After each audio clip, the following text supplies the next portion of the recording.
پھر تمہارا امام کس کا مقلد ہے؟ میں نے کہا کسی کا مقلد بھی نہیں۔ کہتا ہے پھر ان کو گناہ ہوتا ہے؟ میں نے کہا ان کو گناہ نہیں ہوتا۔ مجھے کہتے ہیں جب تقلید واجب ہے، تقلید نہ کرو گناہ، تو ان کو پھر گناہ کیوں نہیں ہوتا؟ میں نے فوراً کہا ہر انسان پہ نبی کا کلمہ پڑھنا فرض ہے۔ رسول اللہ صلی اللہ علیہ وسلم نے کس کا کلمہ پڑھا ہے؟ کہتا ہے جی اپنا۔ میں نے کہا کسی نبی کا کیوں نہیں پڑھا؟ کہتے اس لیے کہ خود نبی ہے۔ میں نے کہا یہ بتائیں ہر آدمی کے لیے نماز با جماعت ضروری ہے؟ مجھے کہتے ہیں جی ہاں۔ میں نے کہا با جماعت کا معنی؟ کہتے ہیں دوسرے امام کے پیچھے کھڑے ہو کے نماز پڑھے۔ میں نے کہا تم با جماعت پڑھتے ہو، تمہارا امام بے جماعت پڑھتا ہے، کیوں تم امام کے پیچھے ہو؟ کس کے پیچھے ہے؟ کہتا ہے جی وہ خود امام ہے۔ میں نے کہا مسئلہ حل ہو گیا، ہر انسان پہ نبی کا کلمہ پڑھنا فرض ہے، نبی کسی نبی کا کلمہ کیوں نہیں پڑھتا؟ خود نبی ہے۔ با جماعت کا معنی امام کے پیچھے کھڑے ہو، امام کے پیچھے کیوں نہیں؟ خود امام ہے۔ تقلید کا معنی غیر مجتہد کی کوئی تقلید کرے، امام حنیفہ خود امام ہے، پھر وہ تقلید کیوں کرے؟ مجھے کہتا ہے امام تو امام مالک، امام شافعی، احمد اور بھی ہیں، آپ نے ان کو چھوڑ کے امام حنیفہ کی تقلید کیوں کی ہے؟ میں نے کہا شہر میں مسجدیں اور بھی ہیں، تو انہیں اور مسجدیں چھوڑ کے جمعہ یہاں کیوں پڑھا ہے؟ کہتا ہے باقی مسجدیں چھوٹی ہیں اور یہ مسجد بڑی ہے۔ میں نے کہا باقی امام چھوٹے ہیں اور یہ امام بڑا ہے۔ مجھے وہ تنگ آ کر سندھی تھا، تنگ آ کر کہنے لگا کہ سائیں آپ دلیل نہیں دیتے، آپ مثال دیتے ہیں۔ میں نے کہا تمہارا مولوی آئے گا تو دلیل دیں گے اور تم جیسا جاہل آئے گا تو مثال دیں گے۔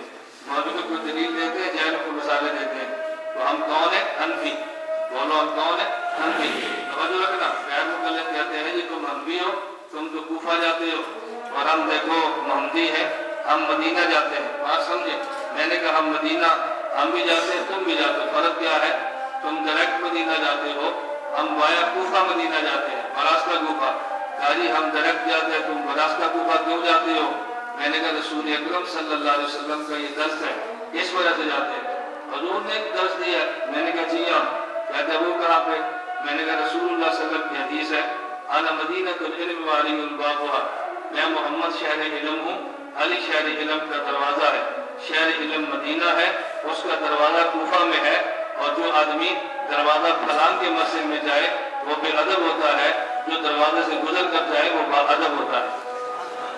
تو کوفہ تو علم کا دروازہ ہے، توجہ رکھنا، وہ شہر علم حضور ہے، شہر علم کا دروازہ علی ہے رضی اللہ عنہ، جو شہر علم مدینہ میں ہے اور دروازہ کوفہ میں ہے، اور دروازے سے گزر کر شہر میں جانا یہ ادب کا تقاضا ہے۔ بات توجہ سمجھنا، یہ ادب کا تقاضا ہے۔ میں نے کہا موقف ہمارا نہیں ہے، حضرت امام بخاری کا ہے۔ آپ حضرات نے امام بخاری کے حالات میں ابن حجر اسقلانی رحمۃ اللہ علیہ کی حدیث الساری مقدمہ فتح الباری میں امام بخاری کا آپ نے مقولہ پڑھا ہے۔ امام بخاری فرماتے ہیں کہ میں علم حاصل کرنے کے لیے کہاں گیا؟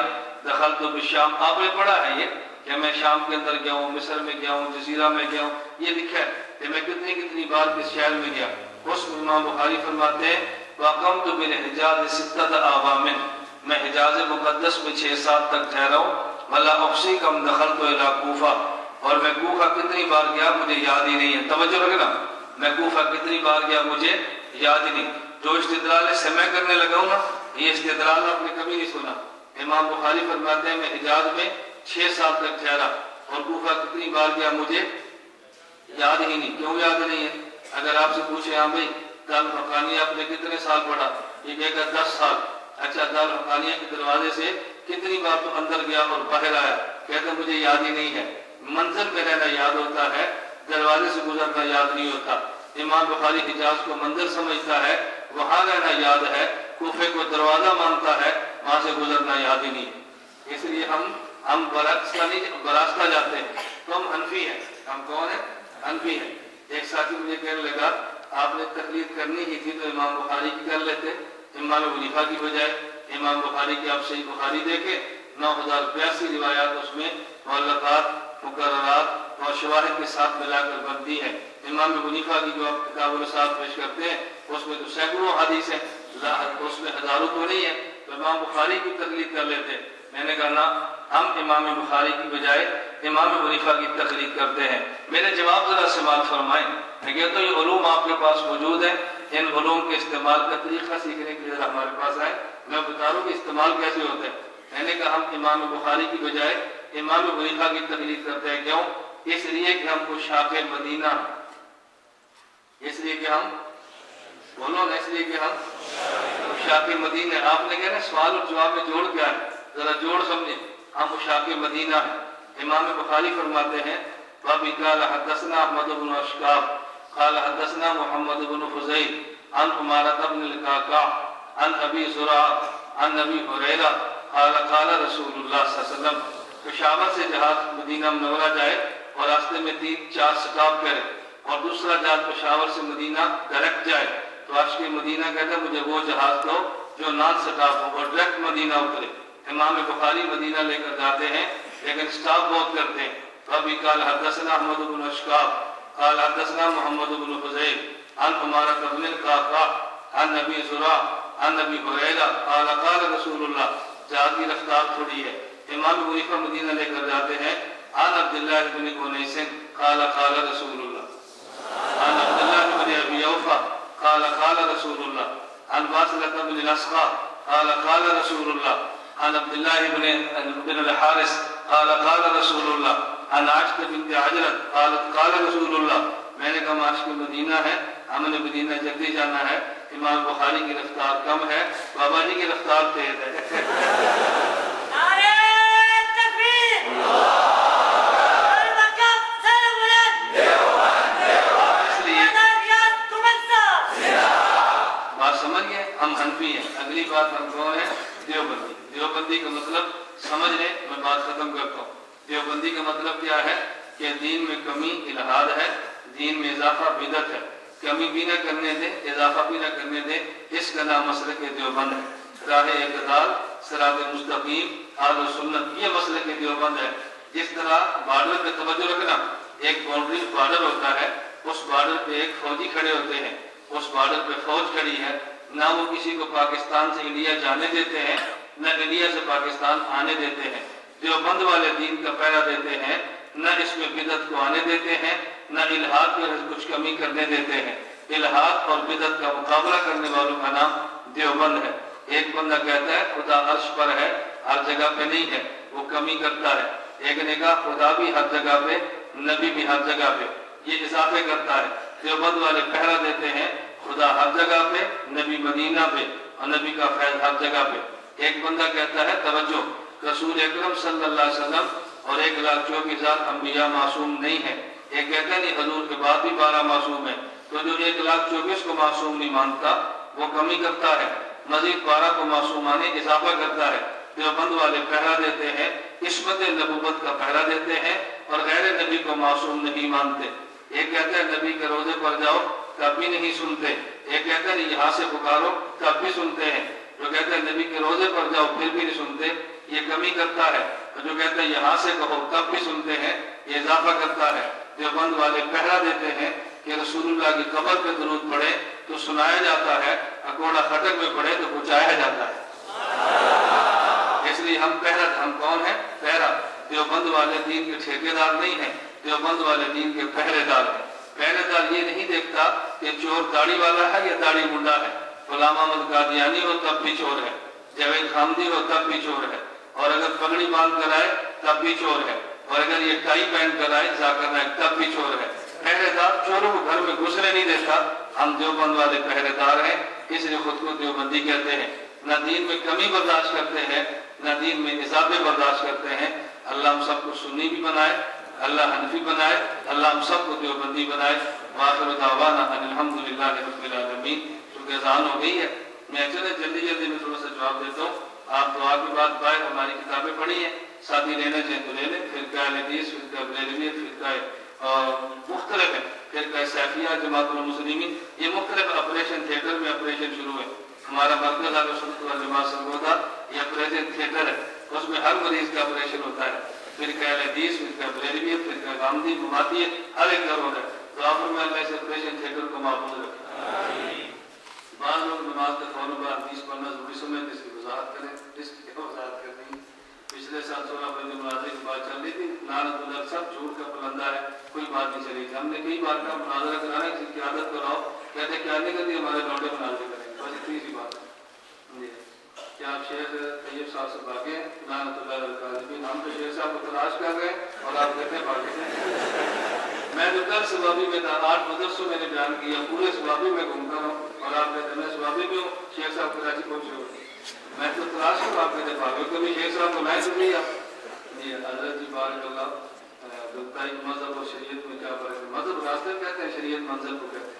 خیبر پختونخوا کراچی میں شور مسجد مولانا ریاض عمر صاحب مناظر بھاگے تھے، میں کہاں بھاگا ہوں؟ دیکھو آپ کے سامنے بیٹھا ہوں، اب گاڑی کی رفتار میری تیز ہے، اس کا معنی بھاگنا نہیں ہوتا، اس کا معنی وقت پر پہنچنا ہوتا ہے۔ تو بخاری ترمذی امام بخاری کا نام کیوں نہیں ہے؟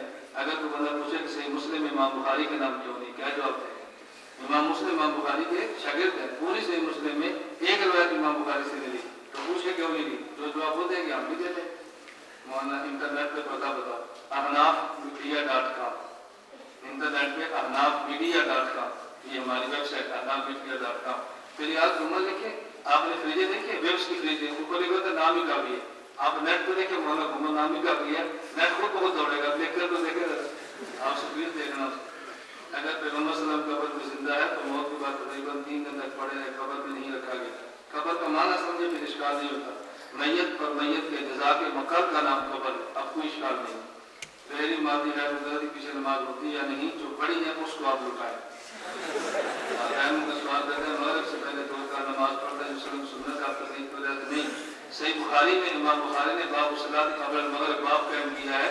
عبداللہ مزنی رضی اللہ عنہ نے حدیث نقل کی ہے کہ نبی پاک نے فرمایا صلوا قبل صلاۃ المغرب قال فی الثالثۃ لمن شاء کراہیت ان یتخذ الناس سنتا۔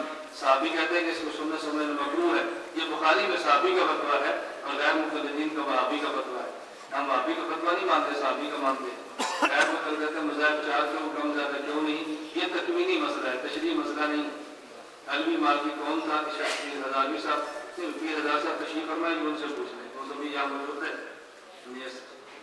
کوئی کام کی چٹ لکھا کریں، نائب کی وضاحت فرمائے، میں نے بتا دیا وہ ڈاکٹر بھی ہے، ڈاکٹر بھی ہے، نائب بھی ہے۔ گزارش کی جاتی ہے آپ 16 اشاروں میں تجربہ، میں نے کہا تجربہ نہیں تھا، کیوں جھوٹ بولتے ہو؟ کوئی تجربہ نہیں تھا، ایسے جھوٹ بولتے ہیں۔ ایک اشکال ہے سر پر نور وفات کے بعد 3 دن قبل تدوین کرے اس وقت کے بارے میں تاکہ وضاحت پر میں آپ یاد کی تھی تو روایت کی تدبیر کیسی ہوگی؟ میں بتایا کہ میت اور میت کے رضا کے مقر کا نام قبر ہے۔ پھر کہ صحابیہ کے بارے میں کچھ وضاحت کرے، میں مستقل کتاب باہر پڑھی ہے، پھر کہ صحابیہ کا تحقیقی جائزہ، ہر فتنے پر کتاب آ رہی ہے، آپ ذرا دیکھیں تو مودودی کس طرح آدمی تھا۔ مولانا ابی بکر رحمۃ اللہ علیہ کسی نے پوچھا کہ مودودی اور دیوبند میں کیا فرق ہے؟ مولانا نے اس کو حیات و صحابہ شیخ مولانا یوسف رحمۃ اللہ کے دی، اور میں 10 دن بعد پھر آیا اور اس کو خلاف الملوکیت تھی، تو مولانا نے پوچھا ان 2 کتابوں میں کیا فرق ہے؟ اس نے کہا حیات و صحابہ پڑھی ہے جن میں صحابہ سے عشق پیدا ہوا، خلاف الملوکیت پڑھی ہے صحابہ کا دوست پیدا ہوا، اور میں ان 2 کتابوں میں فرق ہے، یہ دیوبندی اور مودودی میں فرق ہے۔ پھر کیسے کتابیں اس کو بریلوی علماء کے فتوے اس کے خلاف جمع کیے، آنے پھر کیسا کہتے ہیں بریلوی نہیں ہے، کیونکہ بریلوی فتوے نہیں جمع کی، بریلوی تحقیقات ہم نے پیش کی ہے، جو شمع جلاتا ہے وہ وہی کیسا ہے۔ ہم سے ہمارے مسئلے پوچھو، یہ شمع تو آپ کو یہاں جامعہ خانیہ سے کرتے مل جائے گا، جی سنت کے بعد دعا کیسا ہے، یہ یہی جامعہ خانیہ سے پوچھو، اپنی لڑائی میں مجھے نکلا کرو، میں سمجھ تو بات تم بولتے ہو۔ مقلدین کے عقائد کے بارے میں کتابیں بات باہر پڑھی آپ چلے گا۔ الحمدللہ رب العالمین والصلاۃ والسلام علی رسول اللہ وعلی آلہ وصحبہ اجمعین۔ اے اللہ آپ سب کو علم نافع اپنے ساتھ اس کے واسطے طیب عطا فرما، وآخر دعوانا